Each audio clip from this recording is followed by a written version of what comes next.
Pour l'instant, nos avocats nous disent que tout est beau. Alors, comme tous les vendredis, nous discutons avec Rémi Villemur qui est avec nous. Rémi, l'affaire Gérard Depardieu. Ben, on s'entend pour dire, c'est quand même un gros porc, là. Absolument. Mais écoute, regarde, j'aurais pu préparer un petit mot aujourd'hui, le lire avec un ton robotique, dire « Je condamne les propos de Gérard Depardieu, il est allé trop loin ». C'est bon. Maintenant que c'est dit, est-ce qu'on peut réfléchir un peu? Hein? Parce que ça, c'est la première étape. Évidemment, moi, si j'avais accompagné cet homme-là, non seulement je lui aurais dit « ferme ta gueule », que j'aurais donné peut-être une petite baffe d'en face à un moment donné, parce que je pense que des fois, la violence, ça a quand même quelques vertus. Excuse, mais je fais une parenthèse. Tu sors des fois ta gang de chums, ouais. Puis tu prends un petit peu trop d'alcool, puis ouais. tout ça. T'entends-tu des propos de même? Tu me semble qu'on n'entend plus vraiment ce genre de propos-là. Écoute... Des gars ensemble, moi je dis « Hey, elle est cute en maudit, puis tu es sexy, cette fille-là. » Mais tu sais, des affaires de même, là...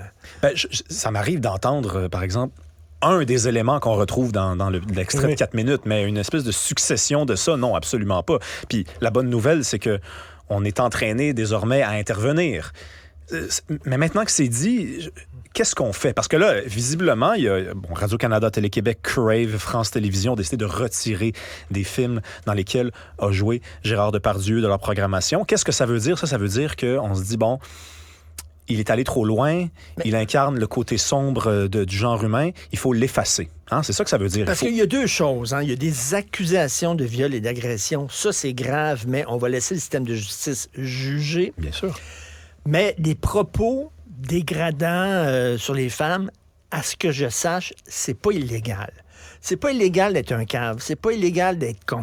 Non, c'est pas illégal d'être un cave, exactement. Puis s'il y a des femmes qui ont été agressées par Gérard Depardieu, qu'elles portent plainte, ça va se traduire devant les tribunaux, puis c'est bien comme ça, la vie est bien faite.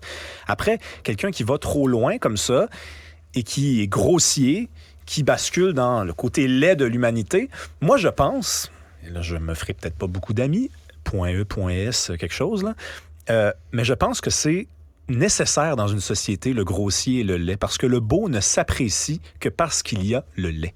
Hein, quand tu sens une belle odeur, Richard, là, c'est parce qu'en réalité, tu sais ce que c'est que ça sent la rue Sainte-Catherine-Est. Hein? Quand tu manges quelque chose de bon, c'est parce que tu te rappelles d'être déjà allé chez quelqu'un qui cuisinait très mal. Quand tu vois quelque chose de beau, c'est parce que tu sais ce que c'est que le lait. Et je pense que le beau ne s'apprécie qu'à partir du lait. Le beau n'existe pas sans le lait. Et là, c'est véritablement une espèce de course, une espèce d'entreprise d'effacement du lait. Hein? On veut un monde qui sent l'eau de Javel. On veut un monde plastique, un monde blanc, blanc, blanc, blanc, blanc, sans défaut. Et moi, je ne veux pas de ce monde-là parce que c'est pas un monde. Ça n'existe pas. Et, tu sais, si on veut s'en prendre à Gérard Depardieu, fine. C'est qui le prochain? C'est quelqu'un de moins vulgaire que lui?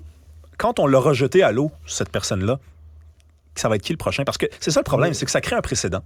Hein? Là, on a vu la décision de François Legault de lui retirer la Légion d'honneur, si j'ai bien compris, l'ordre du Québec. L'ordre du Québec, bon. OK, mais ça va créer un précédent. Donc, si un jour, il y a quelqu'un qui tient des propos moins vulgaires, moins orduriers que ceux de Gérard Depardieu, on va se poser la question. On va se dire, mais puisqu'on a enlevé cet honneur-là à Gérard Depardieu, faut-il le faire cette fois-ci? Donc, c'est ça le problème. C'est que là, on crée un précédent et là, on se dit, bon, on a enlevé on a retiré le gros porc des ondes. Eh bien, le petit porcinet, que fait-on avec lui? Et maintenant qu'on a jeté le petit porcinet, qu'est-ce qu'on fait avec le petit porc? Et moi, c'est ça qui m'inquiète. Parce que non seulement c'est vain, on n'y arrivera pas, mais en plus, c'est que là, on part à la recherche de tous les gens qui marchent en dehors de la ligne. Et comment ça se fait que lorsque Bertrand Cantat, puis là, on parle pas seulement d'avoir des propos grossiers sur des femmes. Mm-hmm. On parle d'un gars qui a tué une femme à coup de poing. Quand même, ouais. Il a tué Marie Trintignant à coup de poing. Et il a fait la page couverture des Inrocks, Télérama. La gauche n'avait aucun problème avec Bertrand Cantat en disant qu'il a le droit de chanter, puis on l'a interviewé pour son nouveau disque et tout ça. Lui, c'était correct. Christy, il avait tué une femme. Mais lui, c'était correct. Il avait le droit à une réhabilitation. L'autre, il y a des propos vulgaires. Lui, on le zappe. C'est quoi les règles? Les règles, quelles sont les règles? Si tu es dans la bonne famille politique, tu vas t'en sortir, tout simplement. Il y a un politicien en France qui a giflé sa femme, je pense, puis il a été défendu par sa famille politique. Mais il était de gauche? Oui, il était de gauche, évidemment. Donc, Gérard Depardieu, depuis des années, on le sent, tu sais... tu sais, un petit peu réac, un petit peu vieux jeu, pour ne pas dire beaucoup. Il s'acoquine avec des dirigeants autoritaires dans le monde. Donc, c'est pas un homme de gauche. C'est un gars un petit peu qui vieillit mal. Donc, à ce moment-là, quand il va, et je le répète, trop loin, puisque ce qu'il a dit, surtout les propos sur la jeune fille, là, la petite fille sur un cheval, c'est absolument dégueulasse. Là. Mais tu sais, des gens comme Bukowski, le poète Charles Bukowski, le poète américain, là, un Poivreau tout le temps sous, puis tout ça, des gens comme Gainsbourg, par exemple. Là, on n'est pas en train de justifier les actes de Depardieu. Mais ces monstres-là, ces gens-là, je dis pas, est-ce qu'ils ont le droit d'exister, mais... Parce que la réponse serait oui. Mais je comprends très bien ce que tu veux dire, mais ces gens-là sont nécessaires.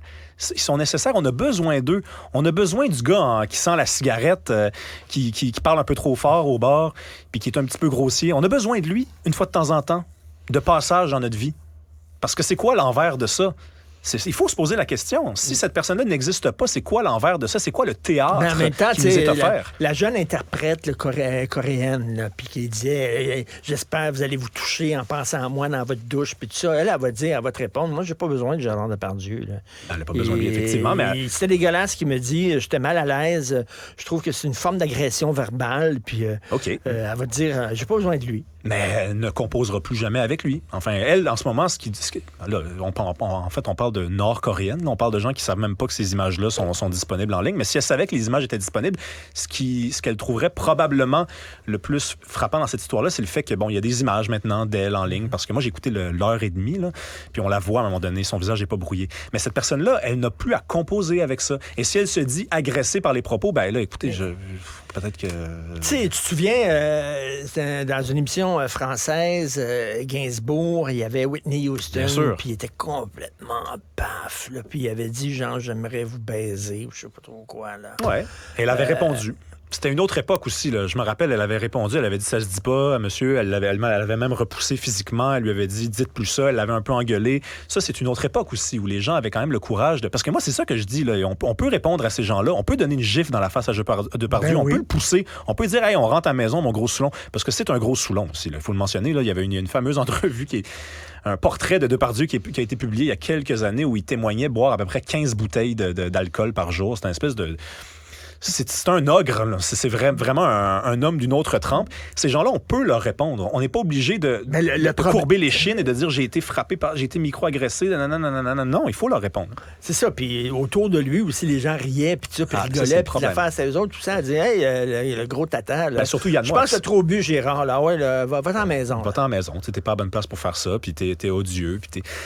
Évidemment. Ça, moi, je juge autant les gens qui n'ont rien fait, et surtout Yann Moix, là, qu'on voit dans la vidéo d'1h30 dans le documentaire, sourire en coin, rire, ne rien faire. C'était à lui de le ramener à l'hôtel, dire on va se coucher, là, il est 10 h du matin, mais je pense que t'as pas fait ta nuit, mon gros Gérald. Là. Et écoute, en terminant rapidement, on a dépassé notre temps, mais quand même, je veux t'entendre. Tu veux parler, bien sûr, du livre de Mathieu, le totalitarisme sans le goulag, mais surtout un passage où il fait l'apologie du gars ordinaire, de l'homme ordinaire. Il fait l'éloge. C'est quoi l'homme ordinaire? L'homme ordinaire, on pourrait penser, venant de Mathieu Bock-Côté, que c'est l'homme de tous les jours, mais c'est pas exactement ça, en fait.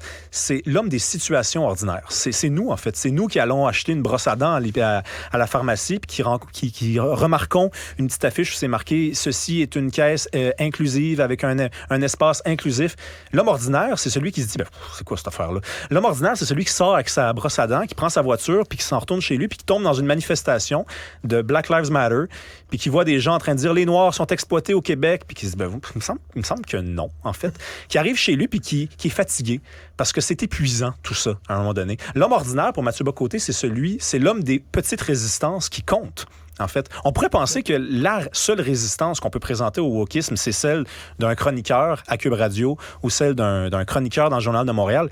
Mais il n'y a pas juste ça. Il y a les petites résistances qui comptent. Puis moi, je trouvais ça intéressant de revenir sur ce passage-là parce que là, on va arriver dans nos parties de Noël, on va tomber sur notre famille, puis les gens vont être fatigués. Ils vont nous dire, écoute, là, moi, je trouve ça épuisant. Le monde me perturbe un peu, me bouleverse.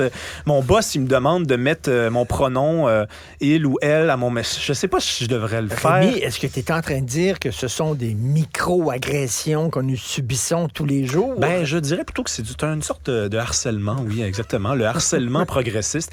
Et Mathieu Bock-Côté, ce qu'il nous dit, c'est qu'il faut résister. Puis c'est cette résistance-là qui va faire en sorte qu'on va gagner le combat. C'est les petites résistances, c'est les gens dans toutes les situations de tous les jours qui doivent dire non. Est-ce que c'est pas ce que Orwell appelait, je pense, la décence ordinaire? Exactement. C'est ce qu'il appelait la décence ordinaire, le gros bon sens. Exactement. De l'homme ordinaire. Ouais. Orwell, il parlait d'un instinct dans les os presque. On a l'impression qu'il se passe quelque chose, on ne sait pas comment le dire, comment le vulgariser. Et ça, c'est le travail des gens dans les médias. Mais l'homme ordinaire le ressent, ça. Ressent cette intimidation-là, ce harcèlement, et il est toujours emporté par le gros bon sens, et c'est le gros bon sens qui doit triompher. Merci Rémi. Je veux rien te dire, moi, un des beaux cadeaux que la vie me fait cette année, en 2023, j'ai tendance à être cynique et optimiste, c'est que j'ai croisé dans ma vie, sur mon chemin, des jeunes brillants, allumés, le fun, courageux, lettrés, cultivé, que je vois maintenant, vous me donnez espoir, toi, Philippe Lorange, Alexis Tétrault, il y en a plein, là, des jeunes comme ça, et je vous lève mon chapeau.